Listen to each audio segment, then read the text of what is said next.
ছোট হতে পারে, জ্ঞানে সবচাইতে বড়। বলে জ্ঞানের দিক থেকে সবচাইতে ভালো জ্ঞানী ভাইদের মধ্যে 3 ভাইয়ের সবার ছোট ছেলে, বড় জ্ঞানী, বড় শিক্ষিত। ও যদি মনে করে দুনিয়ার জমিনে ইসলাম শ্রেষ্ঠ ধর্ম, ইসলাম গ্রহণ করবে, আমি বাবার পক্ষ থেকে কোনো বাধা নাই, নিষেধ নাই।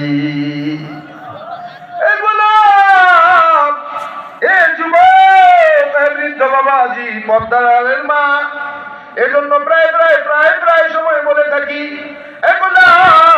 আমি হিন্দুর যুবকের ঘরে যদি আমার নবী হাজির হয় রে, তুমি মুসলমানের ঘরে কেন হাজির হয় না?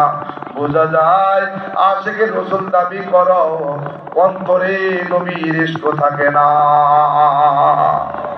এজন্য আজকে ওয়াদা করো, আল্লাহ আজকে ময়দান থেকে ওয়াদা করতেছি, আয় আল্লাহ, জীবনে আর কোনোদিন গুনার কাজ করবো না, নেকের কাজ ছাড়বো না। আয় আল্লাহ, ওই জাহান্নামের আযাব সহ্য করতে পারবো না। আয় আল্লাহ, ওই জাহান্নামের আযাব বড় কঠিন আযাব। আয় আল্লাহ, ওই জাহান্নামের আযাব সহ্য করা যাবে না। এর যুবক, বৃদ্ধ বাবাজি, পদ্মার মা, তওবা করো, আল্লাহ, জীবনে আর কোনোদিন এক ওয়াক্ত নামাজ ছাড়বো না, নবীর একটা সুন্নতেরও জবাই করবো না।